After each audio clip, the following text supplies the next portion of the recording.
Harihi Om. Sahana Vavatu, Sahana Bhunaktu, Sahaviryan Karavavahai, Tejasvinavadhitamastoma Vidvishavahai. Om Shanti Shanti Shanti. Om Jaya Sri Krishna Chaitanya Prabhu Nityananda, Shri Advaita Gadadhara Shivasari Gaura Bhakta Vrinda. Hare Krishna, Krishna Krishna, Hare Hare, Hare Rama, Rama Rama, Hare Hare. So now we have that Sanjaya has delivered Krishna's message to the Kurus, and then Duryodhana, Dhritarashtra makes some points. Duryodhana gets upset. He talks about his glories as if he's like such a great personality controlling the universe. And Karna gets up and speaks, how he'll do everything. And then Bhishma laughs and derides Karna because he's so foolish. And then Karna makes the point, no, if you're on the battlefield, I won't fight. Only if you're killed, then I will. When you stop fighting, then only I will fight. Like this. So that leaves us now in the discussion, in the court. Karna stormed out of the hall. Bhishma laughed again and turned towards Duryodhana. The Suta's son is a man who keeps his word. How will he now fulfill his promise to wipe out the enemy troops? Right? Because he keeps his word. But now he said he's not going to fight as long as I'm on the battlefield. So now how is he going to get rid of the Pandavas and everything and all that? He just says, a fine friend you have here, right? In this assembly, I heard him say, all of you here shall be the witness. I will again and again kill thousands and tens of thousands of enemy soldiers. How will he act upon it now? He is passionate and arrogant. At the very moment he cheated the holy Rishi Parasuram, he lost all virtue and ascetic merits. So that's the difficulty. That's why Bhishma calls him a Suta's son. And because of this, how he behaves, that's why the Pandavas call him a Suta's son. Even though, they're not saying that he won't be there and fight in the battle. They're not saying he's not a Kshatriya, he's running his kingdom, he's the king of Anga, and all these things. So as far as what duties he does, in other words, his karma is that of a Kshatriya, but his guna is that of a son of a Suta, a chariot driver. He's not qualified like that. Not that chariot drivers can't be great personalities and great devotees, but they're pointing out that his behavior is not good, his character is not good. Duryodhana was perplexed by Karna's sudden departure, but maintaining a calm appearance, again asserted that he depended on no one, right? Because he's saying, basically that he makes everything work. My kingdom is running perfectly because of me, rather than, no, you follow the rules and then you get the results. It's like going to the store and you put down money and you bought something, and so I control this store. See, I came into the store, I gave money, they gave me what I want. I'm in control of this store. That's how foolish he is. Like that. Whether or not Karna aided him, he would soon face the Pandavas and win. That's his idea. When the prince finally stopped boasting, Vidura rose from his seat and began to tell a story. There was once a fowler who set a net in the forest to capture birds. Right? A fowler means you have hunters, but hunters, they hunt anything that moves. But fowlers specifically are hunters who catch birds. Right? So hunter is a general term. Just like if you hunt fish, you're called a fisherman. Like that. When it set a net in the forest to capture birds. 2 large birds were trapped in the net, but they rose up in the sky, carrying the net with them. The fowler saw this and ran after them. As he ran, an ascetic saw him and said, "How strange that one who moves by his feet on the earth should run after those who wander in the sky." The fowler replied, "These birds united have been able to take my net, but they will fall down when they quarrel." Sure enough, before long the 2 birds began to fight, and they dropped to earth, where the fowler caught and killed them. In the same way, brothers who fight one another are soon overpowered by death. O Duryodhana, cousin brothers should enjoy life together, eating and sporting, but never quarreling.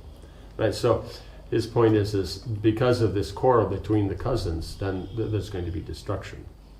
Like that. The birds work together, they flew off, but then one wants to go this way, one wants to go that way, so then they fight, and so they fall to the ground, and then the fowler catches them. Vidura confirmed that what had already been said of the Pandavas' power, trying to dissuade Duryodhana from war. The prince said nothing. He already knew Vidura's opinion, and Vidura obviously favored the Pandavas, right? So in other words, if you don't 100% support him, you favor the Pandavas. If you're just pointing out, maybe it's not a good plan. You're holding this brick in such a way it can drop on your toe. Oh, you don't support me? That kind of thing. It was clear that the assembly had nothing more to say. Sanjaya had delivered the Pandavas' messages, and the Kurus had replied. Dhritarashtra's pathetic calls for peace were useless if he did not return even a portion of Yudhishthira's kingdom to him. Right, so he's not going to do... Dhritarashtra won't do anything. He's simply imploring his son to give back the kingdom, to make peace. He won't do it because he's just going to follow his son. Never once had he indicated that he was willing to do this. He did make the point to tell his son that he's wrong, but he never in any case indicated that he would, as the king, make the decision. He still left it up to his son. Therefore, unless Krishna was able to change his mind, there would be war. One by one, the kings and ministers left the hall. At last, Dhritarashtra sat alone with Sanjaya. Having heard everyone's opinions publicly expressed, the king now wanted to hear his secretary's opinion. Did he think there was any chance of the Kurus winning the war? Sanjaya had seen both sides and was able to assess their respective strengths. Although Sanjaya had already stated that he saw little hope for the Kurus, still the king hoped that in private he would give him a clue as to how they might win. Right? So he's thinking, okay, he didn't say much in the public thing like that, but maybe on his own, because of the relationship, he'll say something to me, and with my intelligence, then we'll be able to figure something else. Sanjaya was worried that if he spoke alone to the king, his opinion might not be taken seriously. He knew that Dhritarashtra felt he was inclined towards Pandu's sons. He therefore asked if he could call for Vyasadeva, who was present at the time in the palace. If Dhritarashtra saw that the wise rishi agreed with Sanjaya's opinion, perhaps he would take it more seriously. The king agreed and also invited his wife Gandhari to be present, right? Because then if a sage comes, then it's always an auspicious time for everybody. So he brings his wife, so she also gets the benefit. When both Vyasadeva and Gandhari had taken their seats near the king, Sanjaya turned to address his spiritual master. "O my lord, please grant me permission to speak to the king in your presence. He has asked about the Pandava's strength."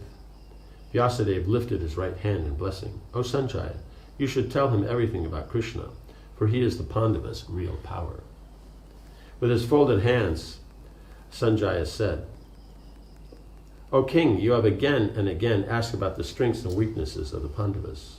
Their strength can be measured simply by measuring that of Govinda, for his strength knows no limits. If the entire world placed on one side and Janardhan on the other, then he would surpass the world on the point of strength. He can reduce the earth and all its creatures to ashes in a moment," right? Even though Duryodhana said he can do the same, right? There is no truth. No, where there is truth, where there is righteousness and virtue, where there is modesty and where there is humility, there you will find Krishna. And where there is Krishna, there will be victory. He is the soul of all beings come to this world as if in play. The Pandavas are merely the instruments of his desire. That all-powerful being desires to annihilate all the miscreants and irreligious elements in the world. O king, your sons are such an element. So he's pointing out that this war is actually about destroying all the evil elements that are there. So they will be destroyed. So if there's not a war, like that, it means he can destroy everyone. So he's brought them all together. Dhritarashtra reached out for his wife's hand and held it tightly. Sanjaya went on, "Kesava is the lord of time, of death, and of moving and non-moving beings. Appearing as an ordinary man by his own illusion, he comes to this world.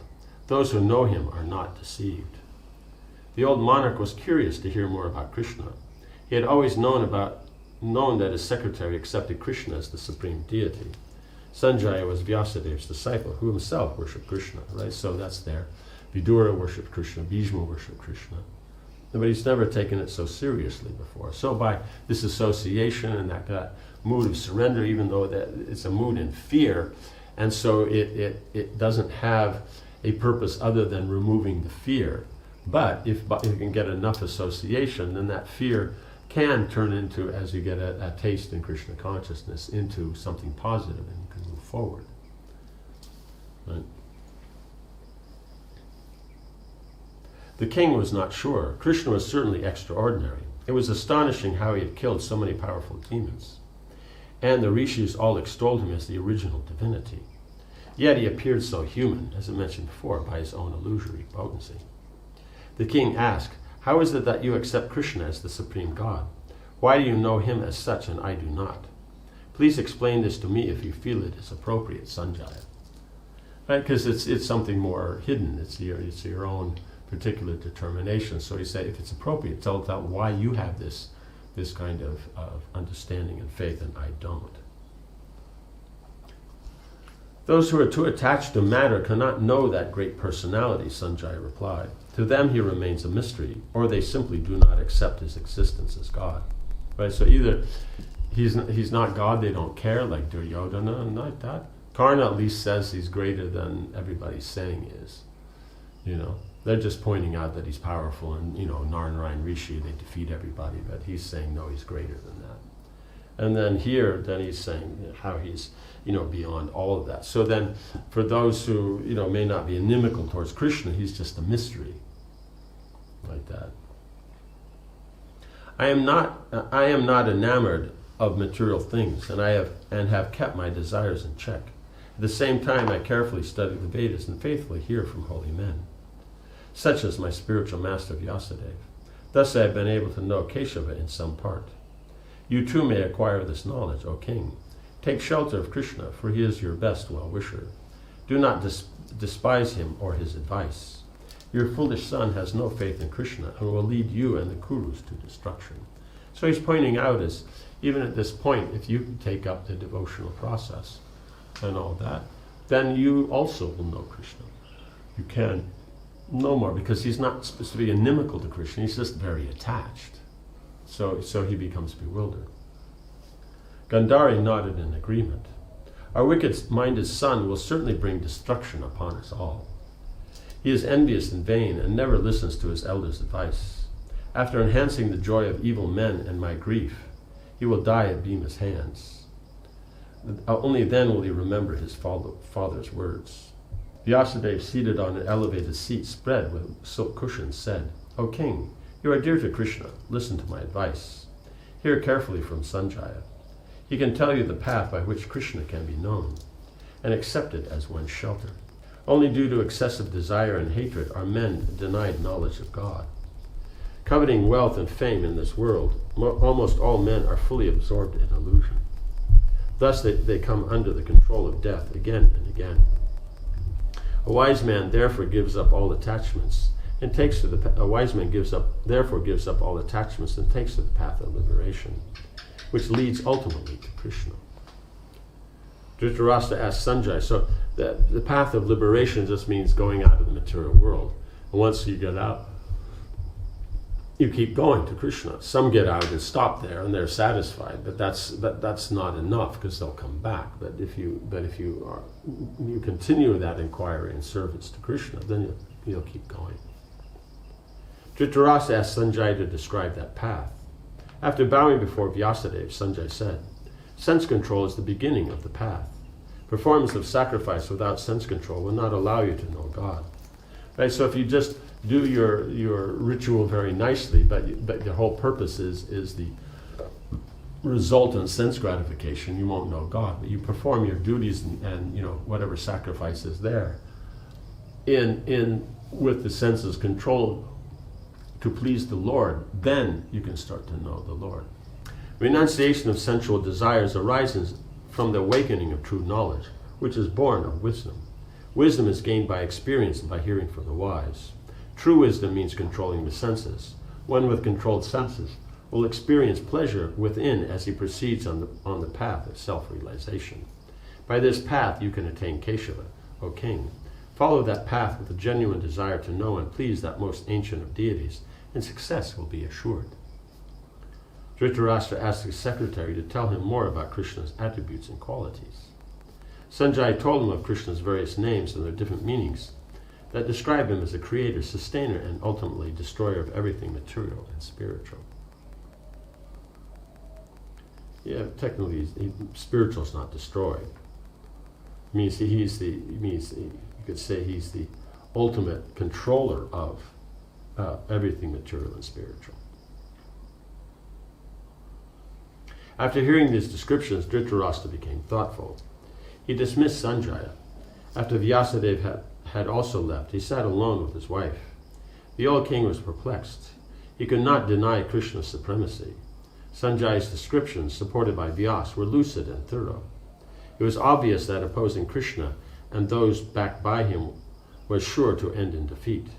But if it was Krishna's desire that the Kurus be destroyed, then what could he do, right? So he doesn't think, oh, if he wants them destroyed, what can I do? He doesn't think that I could move forward and I could develop some, that attraction, attachment for Krishna, and I could give up doing those things that are improper to do. But he never thinks that. He just thinks, this is what I'm going to do, and then it's up to God, then he gives the result or not. What can I do? He's saying, I'm going to do this, I'm not going to change, so then whatever God wills, what can we do? It's fate, it's this and that. Yes, because you're doing this, you change to do something else, the results are different.